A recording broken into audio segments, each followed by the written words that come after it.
இது மகிமை நேரம். பிதாவாகிய தேவனாலும் கர்த்தராகிய இயேசு கிறிஸ்துவினாலும் உங்களுக்கு கிருபையும் இரக்கமும் சமாதானமும் உண்டாவதாக. இந்த நாளின் செய்திக்கு ஆதாரமாக சங்கீதம் 107:17 சில வசனங்களை வாசிக்கிறேன்.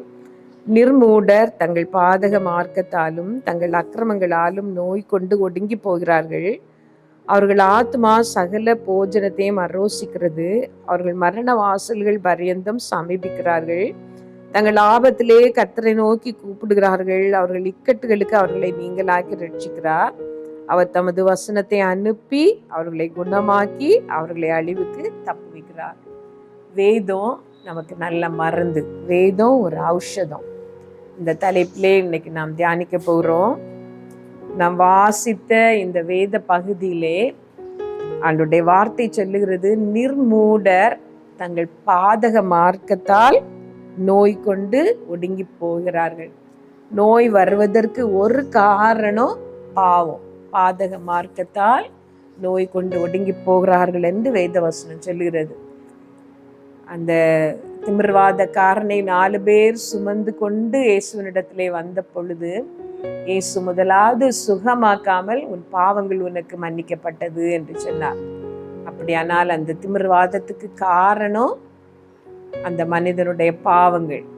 அதன் நிமித்தம் அந்த தண்டனை தான். அது அந்த பாவம் மன்னிக்கப்பட்ட பொழுது அந்த வியாதி குணமாயிற்று. வேதவசனம் சொல்லுகிறது, பாதக மார்க்கத்தால் நோய் கொண்டு ஒடுங்கி போகிறார்கள். நோய் வரும் பொழுது சாப்பிட இஷ்டம் இல்லாமல் போகிறது. ஆத்மா மரணத்துக்கு சமீபமாய் போகிறது. சகல போஜனத்தையும் அரோசிக்கிறது. மரண வாசல் வரையந்தும் சமீபிக்கிறார்கள். அப்படி சமீபிக்கும் பொழுது கர்த்தரை நோக்கி கூப்பிடுகிறார்கள். ஆண்டவரே, ஒரு ஆபத்து எங்கள் வாழ்க்கையிலே வந்திருக்கிறது, மரணத்திற்கு சமீபமாய் போகிறோம், எங்களுக்கு உதவி செய்யும் என்று கூப்பிடும் பொழுது அவர் தமது வசனத்தை அனுப்பி அவர்களை குணமாக்கினார் என்று சொல்லி இந்த வேத வசனம் சொல்லுகிறது. அழிவுக்கு தப்புவிக்கிறார். வாழ்க்கையிலே வியாதி நெருக்கும் பொழுது, வியாதினால் வேதனை நெருக்கும் பொழுது நாம் செய்ய வேண்டிய ஒரு காரியம், ஆண்டவருடைய வார்த்தைகளை நாம் தியானிக்க வேண்டும். ஆண்டவருடைய வார்த்தைகளை விசுவாசிக்க வேண்டும். கர்த்தர் வார்த்தையை அனுப்பி அவர்களை குணமாக்கினார் என்று சொல்லி வேதவசனம் சொல்லுகிறது. வார்த்தைகளை கொண்டு.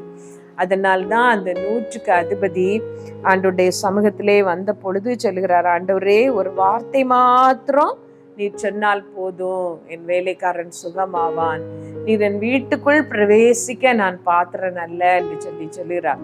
இந்த 100க்கு அதிபதிக்கு கீழே வேலை பார்த்த அநேகர் உண்டு. அவர்களை பற்றி 100க்கு அதிபதி சொல்லுகிறார், நான் ஒருவனை போ என்றால் போகிறான், இன்னொருத்தனை வா என்றால் வருகிறான். என்னுடைய வார்த்தைக்கே ஒரு விலை இருக்கிறது. நான் சொல்லுகிற வார்த்தையே தட்டாமல் செயல்படுத்தப்படுகிறது. அப்படியானால் வானத்தையும் பூமியும் உண்டாக்கின சர்வ வல்லமை உள்ள தேவனாகிய உம்முடைய வார்த்தை எவ்வளவு வல்லமை உள்ளது. நீர் இங்கிருந்து சொன்னாலே போதும், என்னுடைய வேலைக்காரன் சொஸ்தமாவான் என்று சொல்லி அவருடைய விசுவாசத்தை ஆண்டோர் மெச்சி கொண்டார் என்று வேதத்துல நாம் வாசிக்கிறோம். இஸ்ரவேலருக்குள்ளும் நான் இப்படிப்பட்ட விசுவாசத்தை காணவில்லை என்று சொல்லி, நீ போகலாம், நீ விசுவாசித்தபடியே உனக்கு ஆக கடவுது என்றார். அந்த நாளிகையிலே அவன் வேலைக்காரன் சொஸ்தமானான். வேத வசனம் நம்மை சுகமாக்கும். அவர் வார்த்தைகளை கொண்டு, வார்த்தைகளினாலே நம்மோடு இடைப்படுகிறார். வியாதியின் அகோரத்திலே, வியாதியிலே கஷ்டப்பட்டு கொண்டு இருக்கும் பொழுது கர்த்தருடைய வார்த்தைக்காக நீங்கள் கெஞ்சுங்கள். ஆண்டவரே, எனக்கு ஒரு வார்த்தை சொல்லும், இந்த வியாதியிலே நீர் எனக்கு என்ன வைத்திருக்கிறீர், இந்த வியாதியிலே நான் என்ன கற்றுக்கொள்ள வேண்டும், எந்த பாவத்தை அறிக்கை பண்ண வேண்டும், என்னோடு நீர் இடைப்படும், எனக்கு உதவி செய்யும் என்று சொல்லி நீங்கள் கர்த்தரிடத்திலே கேட்கும் பொழுது ஆண்டவர் அதிசயமாக உங்களுக்கு உதவி செய்கிறார். அவர் தம்முடைய வார்த்தையை அனுப்பி, ஆண்டவர் தம்முடைய வார்த்தையை அனுப்புகிறார். அந்த வார்த்தை ஆச்சரியமான சுகத்தை உங்களுக்கு தருகிறது. வார்த்தையிலே வல்லமை உண்டு. வேத வசனத்திலே வல்லமை உண்டு. நான் உங்களுக்கு சொல்லுகிற வசனங்கள் ஆவியாயும் ஜீவனாயும் இருக்கிறது என்று சொல்லி இயேசு கிறிஸ்து சொல்லி இருக்கிறார். அது வெறும் வார்த்தை கிடையாது. அதை நாம் சொல்லும் பொழுது, அதை விசுவாசிக்கும் பொழுது, கர்த்தர் நமக்கு தருகிற வார்த்தைகளை நாம் அறிக்கையிடும் பொழுது அது நம்முடைய வாழ்க்கையிலே பெலன் செய்கிறது, நமக்கு சுகம் உண்டாகிறது. அவர் ஒரு வார்த்தை மாத்திரம் சொன்னால் போதும், சுகம் உண்டாகும். ஒரு குடும்பத்திலே ஒருவருக்கு கேன்சர் வியாதி, மருத்துவமனையிலிருந்து அனுப்பிவிட்டார்கள். கடைசியாக மருத்துவரை பார்க்க போன பொழுது அவர் சொன்னார், வியாதி உங்களுக்கு ரொம்ப முற்றி போய் இருக்கிறது, கடைசி நிலைக்கு நீங்கள் வந்திருக்கிறீர்கள் என்று சொல்லி வெளிப்படையாகவே சொன்னார். அப்பொழுது அந்த சுகவீனமாயிருந்தவருடைய மனைவி கேட்டார்கள் டாக்டரிடம், டாக்டர் நாங்கள் எப்பொழுது உங்களை பார்க்க வர வேண்டும் இனிமேல் என்று சொல்லி. அவர் சொன்னார், இனிமேல் நீங்கள் என்னை பார்க்க வர வேண்டியது இருக்காது, இல்லை ஒரு நாள் சொல்லுங்கள் என்று சொன்னார். டாக்டர் அப்போ சொன்னார், 1 மாதம் கழித்து நீங்கள் வாருங்கள். அவர் குறிப்பிட்டது என்னவென்றால் 1 மாதம் வரைக்கும் அவர் உயிரோடு இருக்க மாட்டார் என்று சொல்லி.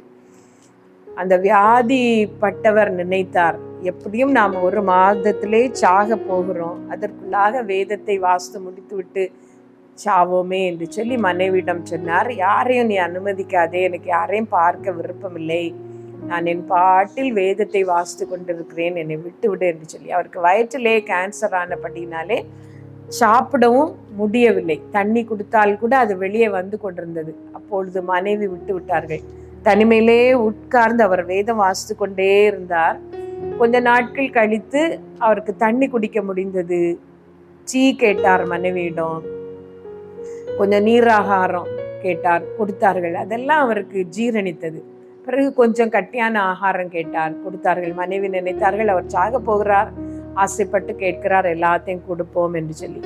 அந்த 1 மாதம் முடியும் பொழுது கிட்டத்தட்ட அவர் வேதத்தை முடித்திருந்தார். சரி, டாக்டர் சொன்ன நாள் வந்து விட்டது, ஆஸ்பத்திரிக்கு போய் பார்க்கலாம் என்று சொல்லி ஆஸ்பத்திரியிலே போய் அவர்கள் எல்லா டெஸ்ட்டும் எடுத்து அந்த ரிப்போர்ட்டை, ஸ்கேன், எக்ஸ்ரே எல்லா ரிப்போர்ட்டையும் மருத்துவரிடம் கொண்டு காட்டின பொழுது அவர் பழைய ரிப்போர்ட்டையும் இவர்கள் இப்பொழுது கையிலே வைத்திருந்த அந்த அறிக்கையும் மாறி மாறி பார்த்தார். பார்த்து விட்டு, 2ம் நீங்கள் தானா என்று கேட்டார். ஏன் என்று கேட்ட பொழுது, கேன்சருக்கான ஒரு அறிகுறியே இல்லை, நீங்கள் சுகமாகி இருக்கிறீர்கள் என்று சொன்னார். வேதமே மருந்து. ஆண்டவருடைய வார்த்தைக்கு நீங்கள் முக்கியத்துவம் கொடுத்து பாருங்கள், கர்த்தர் உங்களுக்கு அதிகமாக உதவி செய்வார். வேத வசனத்தை அதிகமாய் வாசித்து பாருங்கள். சாக போகிறோம் என்று இருந்த நிலையிலே இருந்த ஒருவர் வேதத்தை வாசித்து விட்டுதான் செத்து விடுவோமே என்று வாசித்த பொழுது அற்புதமாக சுகமடைந்தார். வியாதியோடு இதை கேட்கிற நீங்கள், ஆண்டவரே உம்முடைய வேதத்தை மறுதலித்த பாவம் எனக்கு இருக்கிறதானால் என்னை மன்னியும் என்று கேளுங்கள்.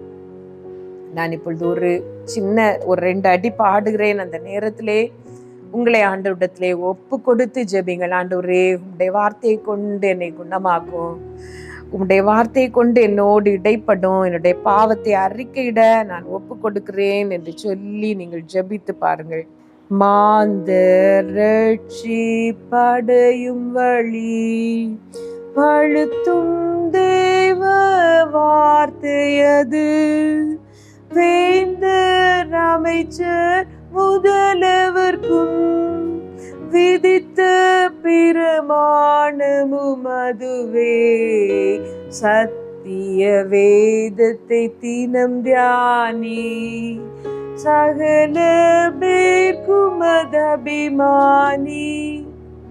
எங்கள் நல்ல தகப்பனே, ஒவ்வொருத்தரையும் தொட்டு சுகமாக்கும் அப்பா, இயேசு நாமத்துல ஜெபிக்கிறோம் எங்கள் நல்ல பிதாவே, ஆமென்.